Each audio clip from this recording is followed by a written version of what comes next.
Enzymes के बारे में। चैप्टर एंजाइम्स में ही बेटा मजीद बात करेंगे आपसे। एक दो छोटी छोटी बातें बतानी है आपको। अब आपने किताब देखी होगी तो वहां पे आप अपने ग्राफ बना हुआ देखा होगा।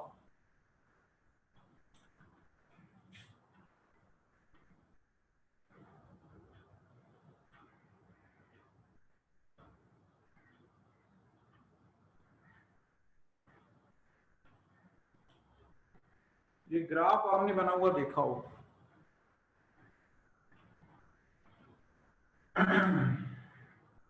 लेकिन ये जो डॉटेड लाइन आपको नजर आ रही है ये एंजाइम के लिए है।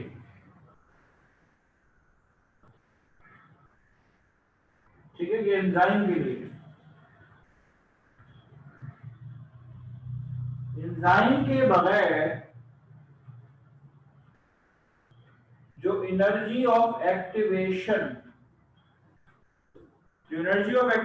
चाहिए थी वो ज्यादा चाहिए थी, लेकिन एंजाइम्स ने क्या किया, एंजाइम्स ने इसको कम कर दिया। एंजाइम्स ने एनर्जी ऑफ एक्टिवेशन की रिक्वायरमेंट को क्या किया, कम कर दिया। डॉटेड लाइन को थोड़ा सा मैं डार्क बना रहा हूं, स्क्रीन पे मुझे नजर नहीं आ रही।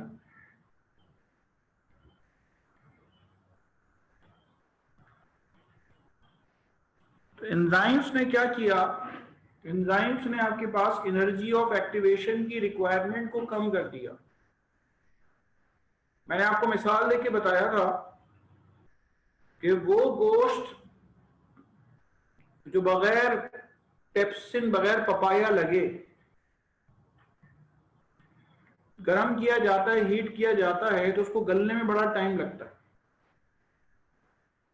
लेकिन वो गोश्त जो कि आपके पास पपाया लगा हुआ होता है तो उसमें क्या होता है, वो जल्दी गल जाता है। ठीक है, वो जल्दी गल जाता है। तो पपाया लगाने से क्या होता है, पपाया के अंदर एंजाइम्स होते हैं, वो एंजाइम्स क्या करते हैं, गोश्त के गलाने को आसान कर देते हैं। ठीक है, यानी कि आपको जो एनर्जी उसको देनी है गोश्त को गलाने के लिए, तब उस एनर्जी ऑफ एक्टिवेशन की रिक्वायरमेंट क्या होगी, कम हो जाएगी। ठीक है, अब एनर्जी ऑफ एक्टिवेशन की जो रिक्वायरमेंट है वो आपके पास कम हो जाएगी।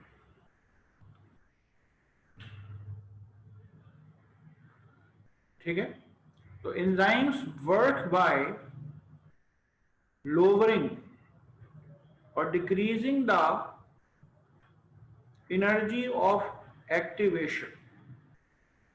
एनर्जी ऑफ एक्टिवेशन की रिक्वायरमेंट को कम करके आपके पास एक एंजाइम जो है वो काम करता है।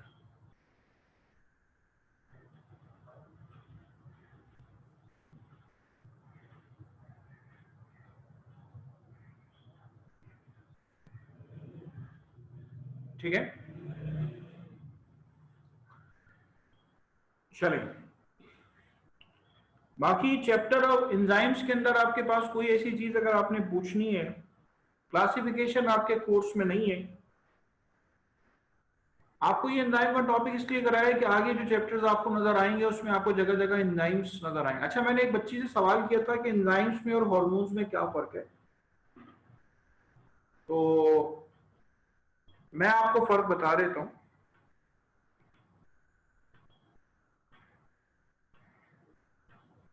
अच्छा, कल्पना आप बताना चाह रही हैं या सवाल करना चाह रही हैं? चले मैं बारी बारी अनम्यूट करके पूछ लेता हूँ। सर, जो एंजाइम्स होते हैं वो एज कैटलिस्ट वर्क करते हैं, और जो हार्मोन्स होते हैं वो पर्टिकुलर ऑर्गन पे ऐसे मैसेंजर जाके वर्क करते हैं।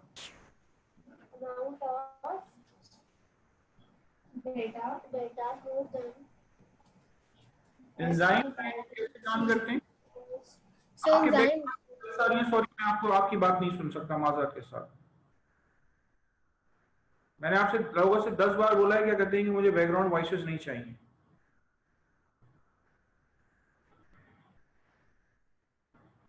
कोई और बताए।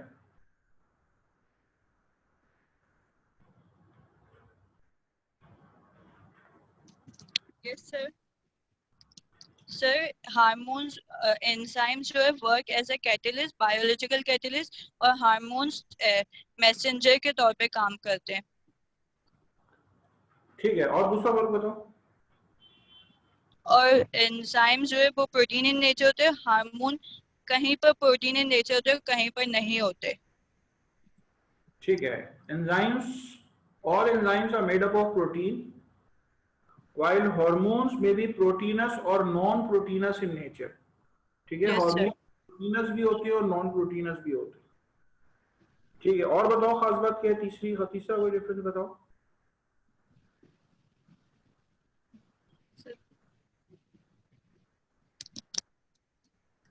तीसरी कोई खास बात बताओ।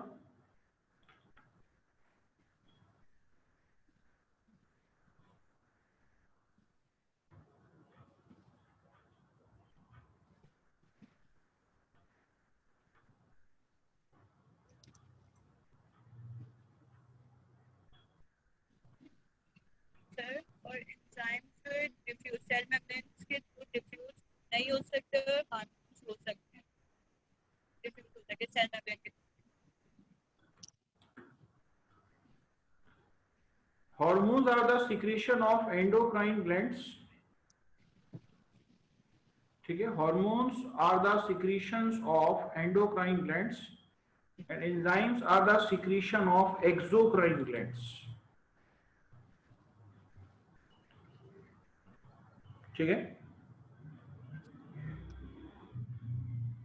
enzymes are the secretion of exocrine glands. ठीक है, एंजाइम जो है वो एक्सोक्राइन ग्लैंड्स की सिक्रीशन होते हैं। Hormones are the secretion of endocrine glands.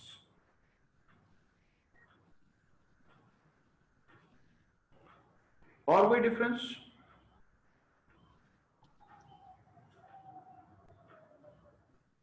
मैं डिफरेंसेस रिपीट करूं, जरा सुनिए सारे गौर से।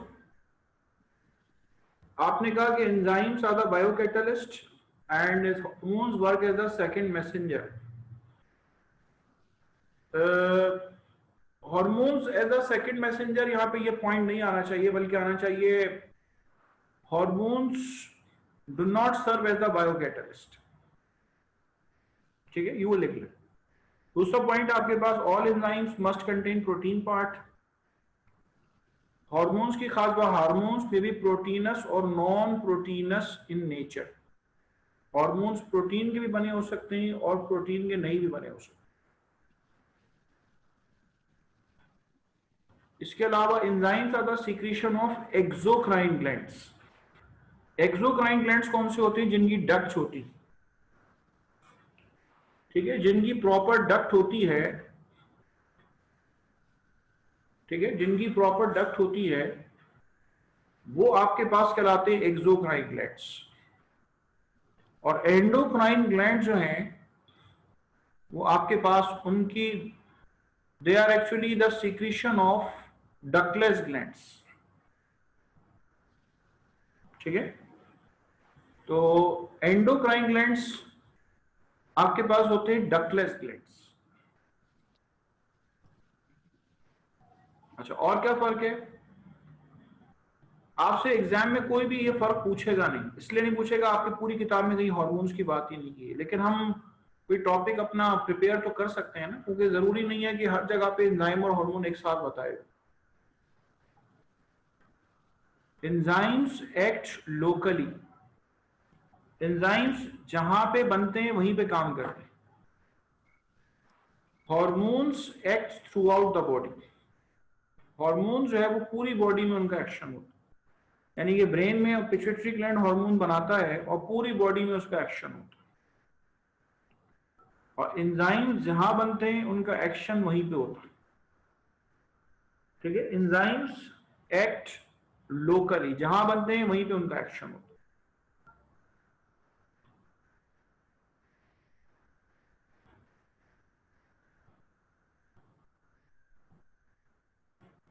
चलें, कोई सवाल किसी ने पूछना हो तो बेटा पूछ लें।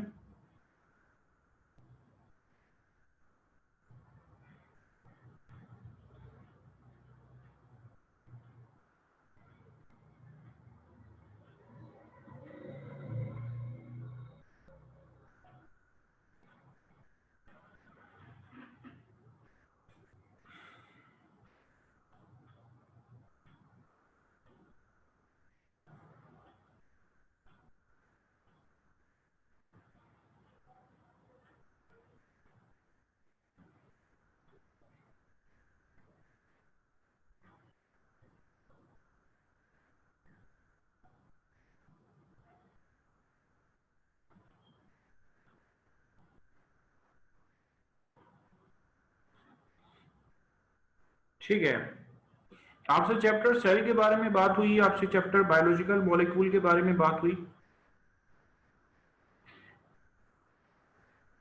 आपसे चैप्टर एंजाइम के बारे में बात हुई। अब इसके बाद आपसे बात करने जा रहा हूं next to it is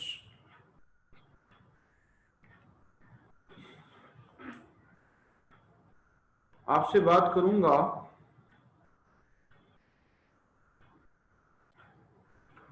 chapter है आपके पास वेराइटी ऑफ लाइफ। ठीक है, नेक्स्ट चैप्टर जिसके बारे में बेटा आपसे बात करने जा रहा हूं, आपसे बात करने जा रहा हूं variety of life. Variety of life जो है उसमें एक्चुअली वायरस के बारे में बेटा आपसे बात करनी है। ठीक है, वायरस के बारे में आपसे बात करनी है। लफ्ज़ जो वायरस है उससे मुराद है पॉइजन।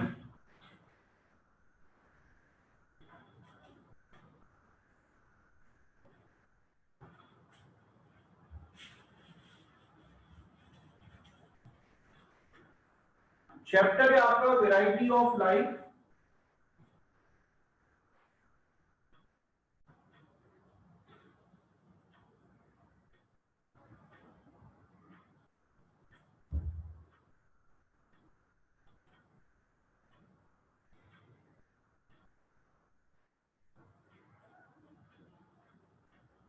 इसमें आपसे वायरस के बारे में बात करनी है।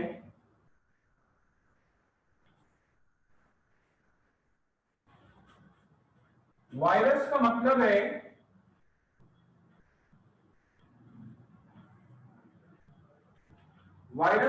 है पॉइजन। ठीक है, the word virus means poison.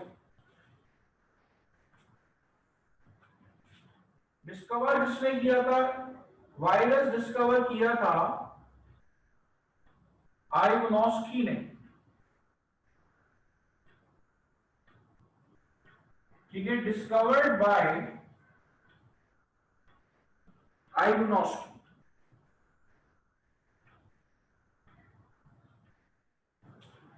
उसके बाद WM स्टैनले। WM स्टैनले जो है उन्होंने टोबैको मोज़ेक वायरस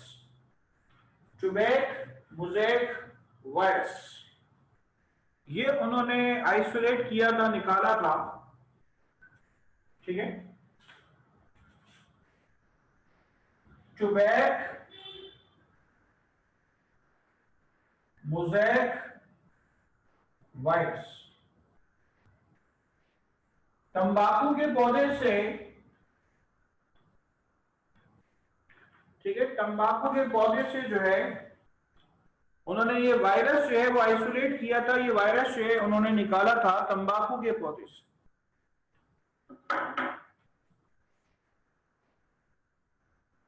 ठीक है, तंबाकू के पौधे से ये वायरस उन्होंने निकाला था।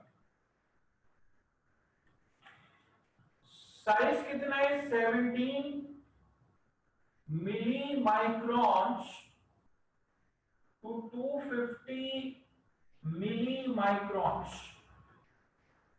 मिली माइक्रॉन से मुराद है 10 की पावर -9,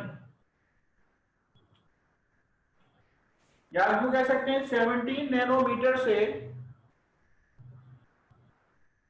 250 नैनोमीटर तक इसका साइज होता है।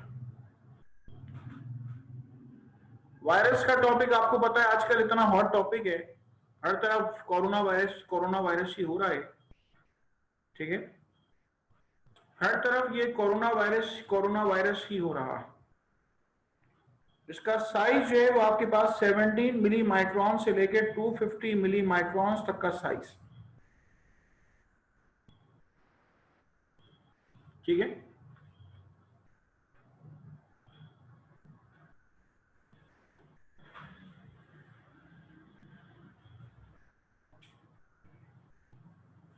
चलें, वायरस को डिफाइन कैसे करते हैं?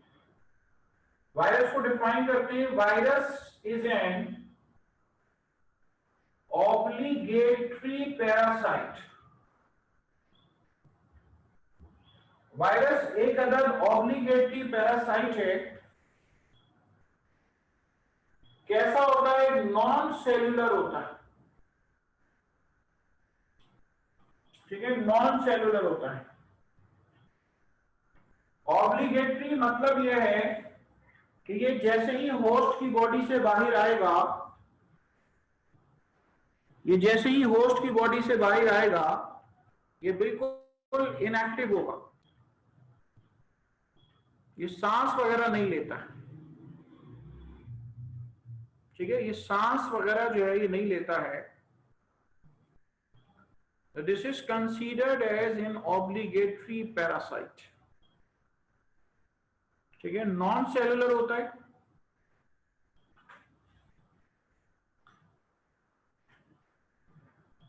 इसकी जितनी भी एक्टिविटीज हैं, ठीक है, ये जितनी भी एक्टिविटीज हैं वो आपके पास वो किसी होस्ट से एसोसिएटेड है, किसी लिविंग से एसोसिएटेड है, और जैसे ही किसी लिविंग से बाहर आएगा ये बिल्कुल आपके पास एक नॉन लिविंग पार्टिकल के तौर पे बिहेव करेगा, ठीक है, एक नॉन लिविंग पार्टिकल के तौर पे जो है ये बिहेव करेगा जैसे ही ये किसी लिविंग बॉडी से बाहर आएगा।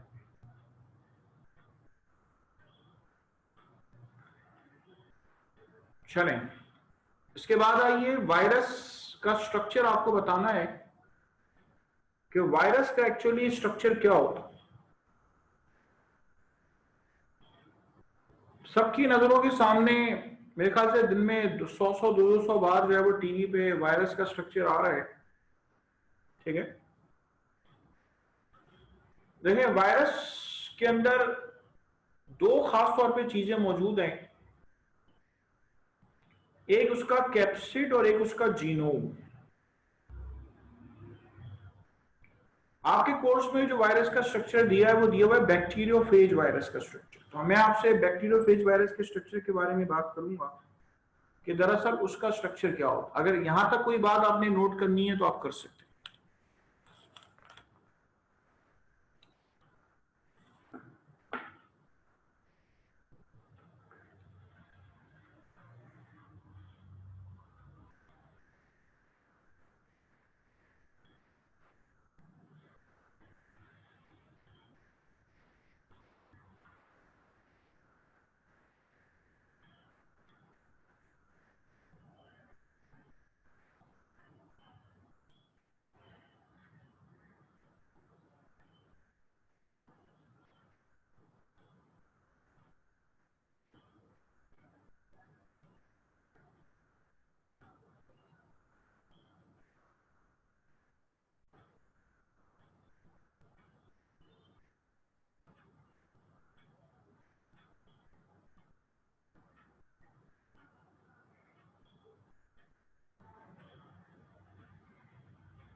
अस्सलाम वालेकुम सर। जी वालेकुम सलाम। सर आप ये बता सकते हैं आपने दो नाम कौन से लिखे हैं सर? ये मैंने, हाँ, आइवानोस्की एक लिखा है मैंने, आइवानोस्की IVANOWSKY, आइवानोस्की। और बेटा दूसरा नाम मैंने लिखा है W.M. STANLEY, Stanley. Thank you sir. पहले वायरस आइवानोस्की ने डिस्कवर किया, फिर कुछ पीरियड के बाद टोबैको के पत्ते से tobacco mosaic virus WM Stanley ने निकाला उसमें से। Okay sir.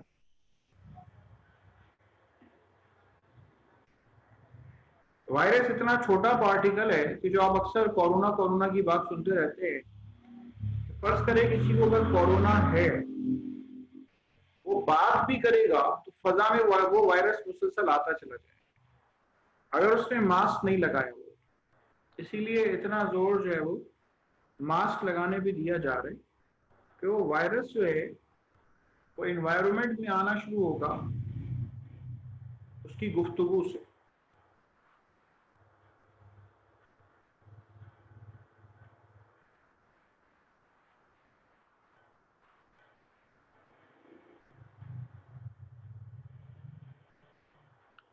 ठीक है, बैक्टीरियोफेज वायरस के स्ट्रक्चर के बारे में आपसे बात कर रहा हूं।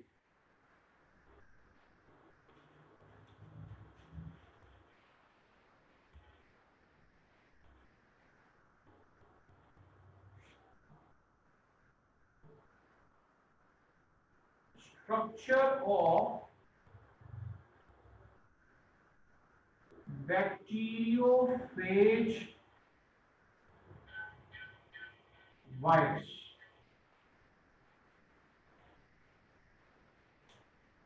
बैक्टीरियोफेज वायरस का स्ट्रक्चर कैसा होगा?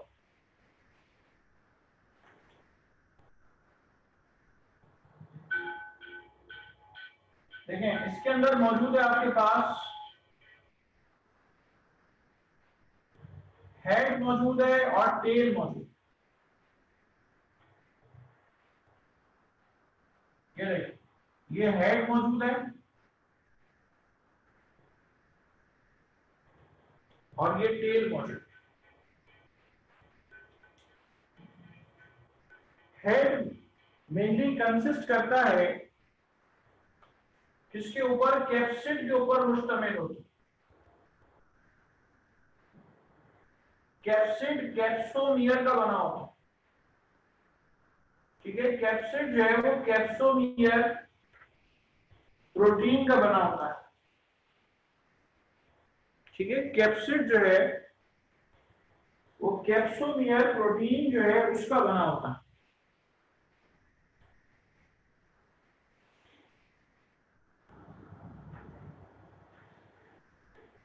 और इसके बाहर मौजूद होता है क्या? ठीक है, इसके बाहर आपको मिलेगा एनवेलप। ठीक है, इसके बाहर आपको मिलेगा एनवेलप।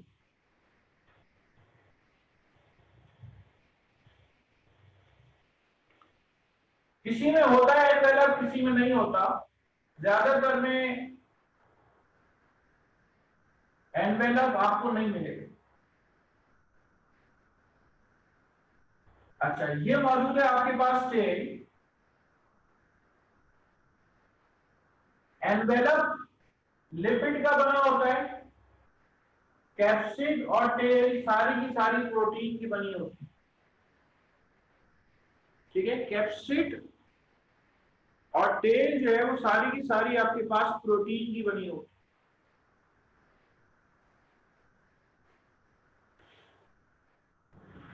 ठीक है, अच्छा, अब इसके अंदर आपको मिलेगा जीनोम। जीनोम में आपको क्या मिलेगा? जीनोम में आपको मिलेगा डीएनए। अगर डीएनए वायरस होता है तो डीएनए मिलेगा आपको। अगर आरएनए वायरस होगा, अगर आरएनए वायरस होगा तो आपको उसके अंदर मिलेगा आरएनए। ठीक है, डीएनए मौजूद होगा तो डीएनए मिलेगा, आरएनए मौजूद होगा तो उसके अंदर आपको आरएनए मिलेगा। तो डिपेंड करता है आपके पास उसके अंदर अकॉर्डिंग टू जीनोम कौन सा वायरस। जो कोरोना वायरस है वो दरअसल आरएनए वायरस, उसके अंदर आरएनए मौजूद है। याद रखिए, वायरस की जो पैथोजेनिसिटी होती है कि वायरस किस हद तक मुतासिर कर सकता है, तो ये उसके जीनोम पे भी डिपेंड करता है, उसके स्ट्रक्चर पे डिपेंड करता है। कोरोना वायरस एक आरएनए वायरस।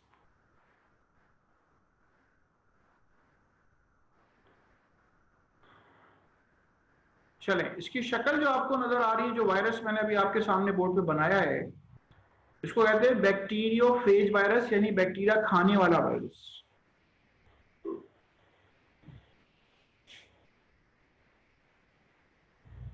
ठीक है, इसको हम नाम देते हैं बैक्टीरियोफेज वायरस। यानी बैक्टीरिया खाने वाला virus.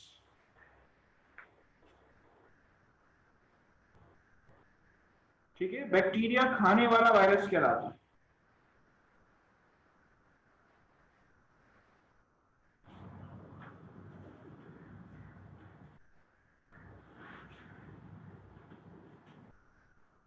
Okay, so this is termed as what? This is termed as bacteriophage virus. Bacteria खाने वाला वायरस। फेज का मतलब PHAG, फेज का मतलब होता है निगलना, खा जाना।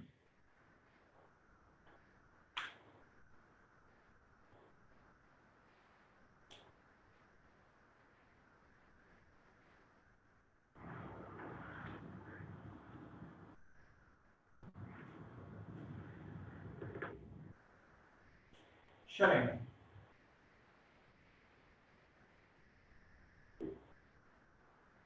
मजीद इसके अंदर जरा देख लीजिए, मैं टेल की थोड़ी वजाहत कर रहा हूं, जरा तवज्जो तक देखें। ये देखिए, टेल के बाहर आपको मिलेगी शीट और इसके अंदर आपको मिलेगा कोर। ठीक है, इसके अंदर आपको मिलेगा कोर। जिस तरह मार्कर होता है, उसके अंदर उसकी रिफिल होती है, तो बाहर उसका प्लास्टिक जो है उसकी शीट है और उसके अंदर जो उसकी रिफिल होती है वो क्या कहलाता है? उसका कोर कहलाता है, CORE, कोर कहलाता है। ठीक है, तो बाहर इसके शीट मौजूद है और अंदर इसके क्या मौजूद है? अंदर इसके कोर मौजूद। ठीक है, the one is sheet and the other is core.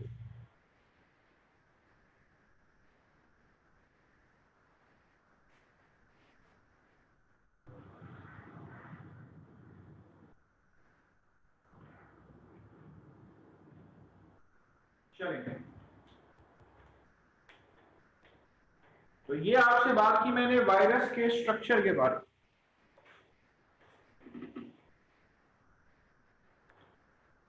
इसी के साथ साथ मैं आपको जो है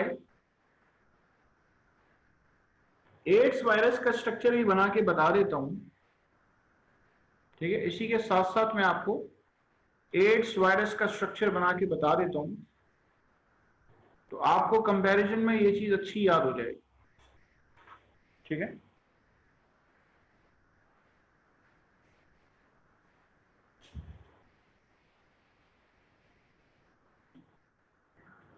ये देखें, एड्स वायरस इस तरह से गोल होता है, ये उसका एनवेलप है, ये उसका कैप्सिड है,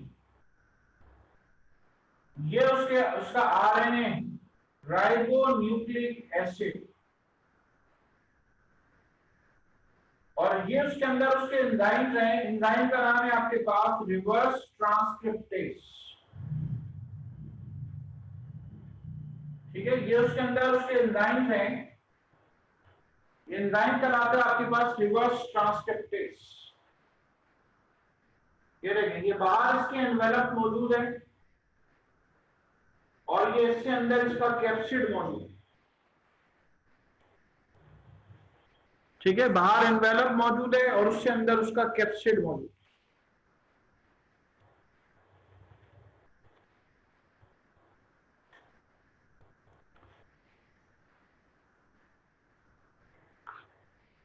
इसके अंदर जब आप गौर करें, मैंने एक एंजाइम का नाम लिखा है रिवर्स ट्रांसक्रिप्टेज। बास वायरसेस ऐसे होते हैं जिनके अंदर एंजाइम्स भी होते हैं। जहन में आएगा सर ये एंजाइम्स का क्या करेंगे? अगर जिस होस्ट में ये आते हैं तो होस्ट में आने के बाद ये अपना एंजाइम भी इस्तेमाल करने के काबिल हो जाते हैं, लेकिन होस्ट के बाहर ना तो ये सांस लेते हैं, ठीक है, ना कोई और किसी किस्म की कोई भी एक्टिविटी शो करते। ठीक है, किसी किस्म की कोई भी एक्टिविटी जो है ये होस्ट के बाहर जो है वो शो नहीं करती।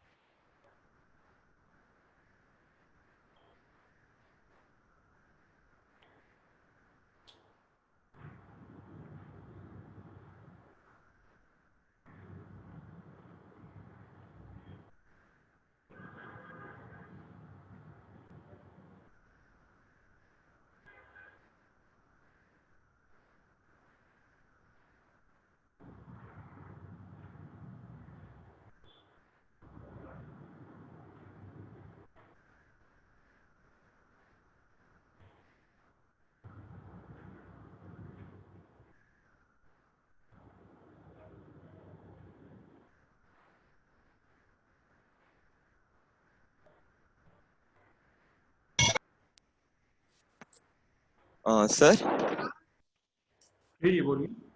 सर आपने इस वायरस का नाम क्या बोला? मैंने सही सुन नहीं पाया। जो दूसरा वायरस बनाया मैंने, yes sir. AIDS virus, HIV virus, जो एड्स का नाम तो सुना है नाम ने? Yes sir. हाँ, अच्छा एड्स है, okay sir. AIDS, okay AIDS. Sir.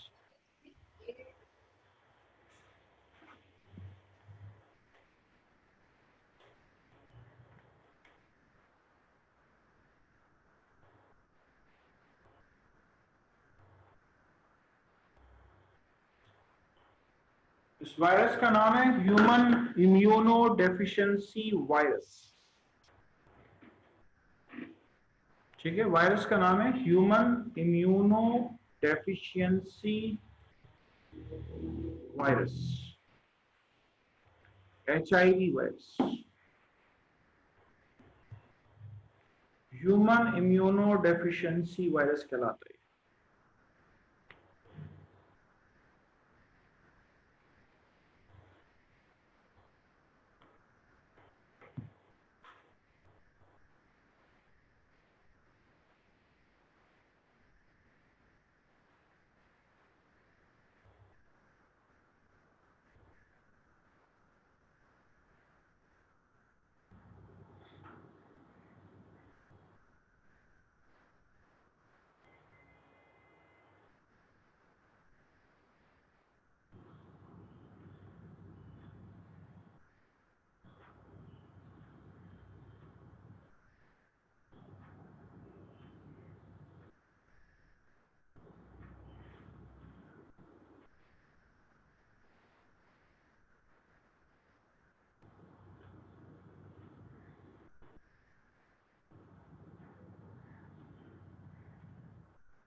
On मैं आपको अनम्यूट करूं अपने पास से, अगर आपने कोई सवाल पूछना है अनम्यूट करिए अपनी स्क्रीन पे से।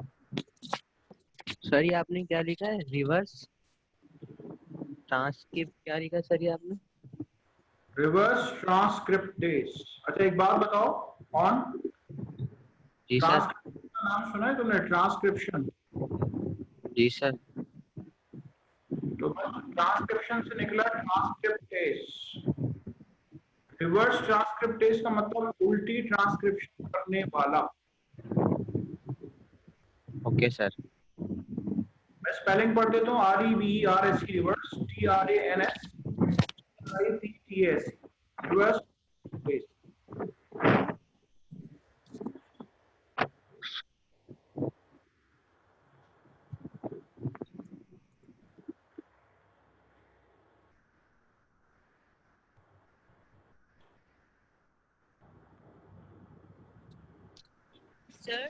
सर मंडे के टेस्ट टॉपिक क्या होंगे? हाँ, मंडे के टेस्ट टॉपिक वैसे ग्रुप पे ड्रॉप कर तो दिए हैं। बायोलॉजिकल मॉलिक्यूल और एंजाइम्स दोनों ही आएंगे। Okay sir. मैंने जो ग्रुप पे ड्रॉप करवाए हैं एडमिनिस्ट्रेशन से, वो कौन से? यही दोनों करवाएंगे। सर वो सिर्फ बायोलॉजिकल मॉलिक्यूल्स लिखे हुए थे। नहीं, फिर बायोलॉजिकल मॉलिक्यूल आएगा बस, ठीक है, सिर्फ बायोलॉजिकल। वो फिर आपके लिए बहुत ज्यादा हो जाएगा। बायोलॉजिकल मॉलिक्यूल आएगा, सारे के सारे सुनने, ठीक है, सिर्फ बायोलॉजिकल मॉलिक्यूल।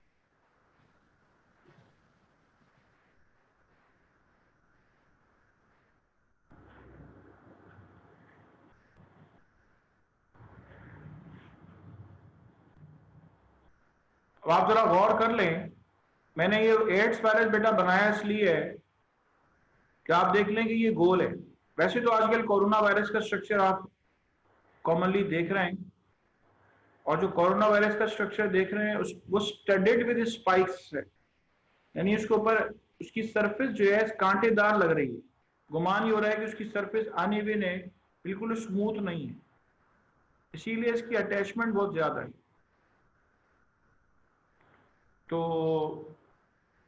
जो एड्स वायरस है वो देखिए, ये राउंडेड स्ट्रक्चर, सबसे बाहर एनवेलप मौजूद है, उसके बाद अंदर का कैप्सिड मौजूद है, फिर अंदर जीनोम जो होता है एड्स वायरस में वो होता है RNA। ठीक है, जो जीनोम मौजूद होता है इसके अंदर वो होता है RNA, और एंजाइम मौजूद है इसके अंदर, वो है आपके पास रिवर्स ट्रांसक्रिप्टेस।